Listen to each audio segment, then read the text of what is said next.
My name is Rick Mannon, and I'm an inductee into the Brantford Area Sports Hall of Recognition. And today I'm truly honored to be interviewing Walter. And I think that's probably enough. Everybody knows who Walter is, Canada's famous hockey dad, the great one, or maybe the second great one, as some people call him. But either way, Walter is a tremendous guy. You're going to look forward to his interview. He'd do anything for you, never says no. Truly a great man. Walter, what got you interested in sports? Well, living on a farm, and originally it was all because of my mother. She loved hockey, and she loved hockey because of one person, Frank Mahavich, who was of Polish descent, and that's what my mother was, from Poland. And we just started skating, and one thing led to another. Not just hockey, it was baseball, track and field, everything. And we lived right next to a river, so we skated on the river every winter, because winters were a lot colder than what they are now, and the rivers froze up right away, and we skated from November right till the end of March.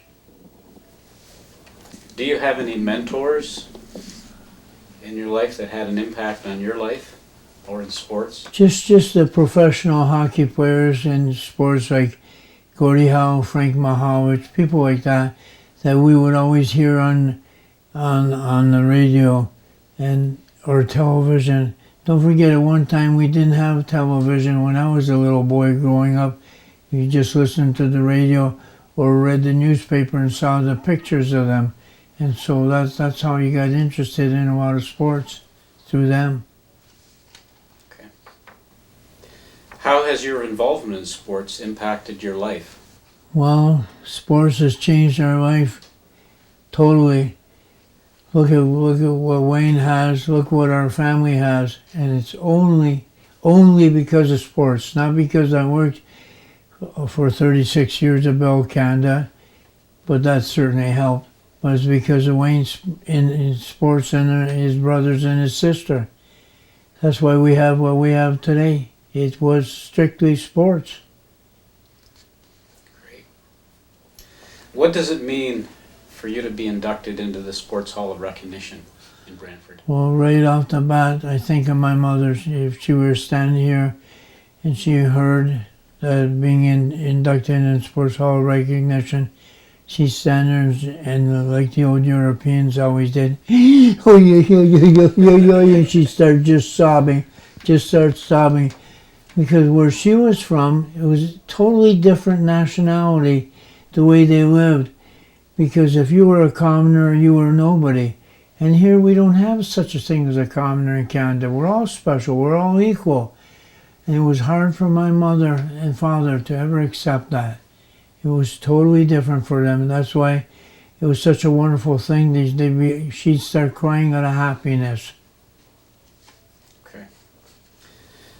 Wayne often spoke of the importance of an off-season rest and getting away from only one sport, trying various sports during the summer and winter to prevent potential burnout. Some athletes do get burned out. Have you got any advice for parents of elite athletes or just recreational athletes, kids that like going to sports? Do you have any advice for them on how much time they should actually devote to their sport? Absolutely. They should not, just like you had just said a minute ago, they should not spend, a boy or a girl should not spend 12 months of the year after year after year, just doing one sport and nothing else. It's no good. It'll be a disaster in the end. Wayne just played hockey during the winter time. He played different sports in the summer, and that way he never burned himself out or lost interest. Because if you go 12 months of the year after year, you lose interest. It's not the same. The excitement just isn't there. So I like to tell people, get your son and daughter involved in different sports, not just one sport.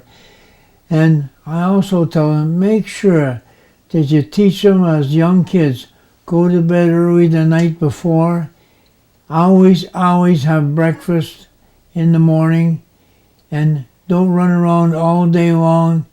If you're going to have a baseball game or a track and field meet or a football game or whatever, you got to rest during the day of the competition. That's good advice. So as a father of very successful kids, both on and off the fields and in hockey arenas, what are some of your favorite moments of your kids' involvement in sport? I remember the first one that I always think of is Wayne phoning one night, because we didn't have TV like we have now. And I always waited till midnight to find out what scores were, and one night the phone rang. I said, "Hello, Dad, it's Wayne." I said, "How'd you guys make out tonight?" He said, "I did it, Dad, I did it, I did it." And he's screaming, "I did it, I did it." "Wayne, what? I did it, Dad, I did it." I said, "What, Wayne?" "I did it, Dad, I did it." "Wayne, what?" "I got 5 tonight, 50 and 39. He got 5 goals that night, 50 goals in 39 games. He caught me by surprise, and I remember I said to him, "What took you so long?" But what I'll always remember is his next statement. He said, "Dad, I gotta go. I told the press I had to make an important phone call before we had the press conference." In other words, the family came first before anything or anybody else. I'll never forget that. It's a great story. Walter, what advice would you share with a young, aspiring athlete? Always be prepared for whatever you're going to do or want to do. Prepare not just that morning, but days ahead, months and weeks ahead of time. Like for track and field, you gotta train all year long pretty well for track and field. You want to be a sprinter or a long distance runner. You just can't go that day. But you gotta prepare, and you gotta eat properly, and you gotta have rest. And the last thing I always say to everyone is sometimes things happen where you can't end up being in the sport field like you want because of an injury. So make sure you go to school for as long as you can and get an education, because without an education you can't get a decent job which will give you a lot of money. So always get an education.